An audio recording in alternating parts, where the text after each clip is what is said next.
Arts council Karachi में 15वीं आलमी Urdu conference का आगाज हो गया। इफ्तिताई इजलास में अदीबों की कहकशां नजर आई। पहला रोज इकबाल की शायरी और ज़िया मुहिउद्दीन की जादुई आवाज़ के नाम रहा। आखिर में कवाली ने सिक्का जमाया। मेहमान खुसूसी वज़ीर आला सिंध ने सूबे की सकाफत और तहजीब पर रोशनी डाली। मजीद अहवाल जान लेते हैं फयाज बुखारी से। जी फयाज। जी बिल्कुल, आलमी उर्दू अदब कॉन्फ्रेंस जारी है। आबोताब के साथ ये सिलसिला अगले 3 रोज़ तक जारी रहेगा। और आज अगर पहले दिन की बात की जाए तो अल्लामा इकबाल के शाहीनों के हवाले से बात की, उनकी शायरी पर बात की। ज़बरदस्त सेशन रहा। शायरियों से भी बात करते हैं।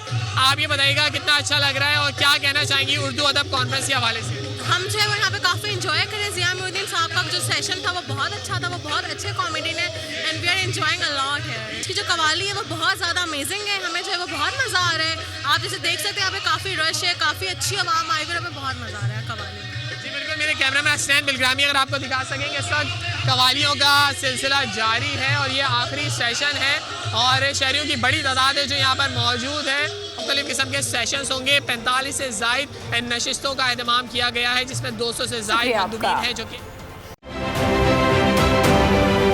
आप ये समझें, ये जो हक है ना, हक पे खड़े रहना और हक को बोलना, ये दूर से लगता है तन्हा हो गए लोग। आप खान साहब को देखें, तन्हा दिखाई देने, सारी जमातें मिलकर उनके खिलाफ हैं। लेकिन आज भी पाकिस्तान की आवाम उस हक की आवाज़ के पीछे जो है 80% से ज़्यादा आवाम उनके साथ है। सेम एग्जैक्टली इसी तरीके से बोल की कहानी है भाई। बिल्कुल अलग आपको तन्हा दिखाई देगा, हर जगह आपको खड़ा हुआ नजर आएगा, हटेगा नहीं किसी चीज़ से। और उसके साथ भी 80% आवाम अगर आज आप देखें तो उसे बोल दिख रही है।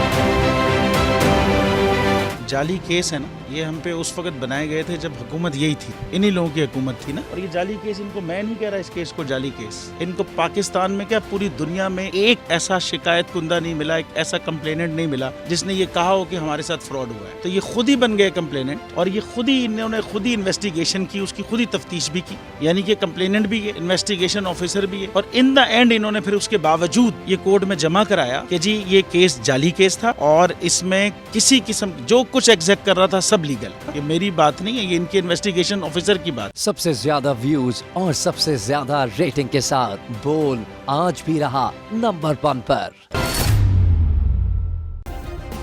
सब्सक्राइब करें और बेल दबाएं ताकि कोई खबर रह न जाए।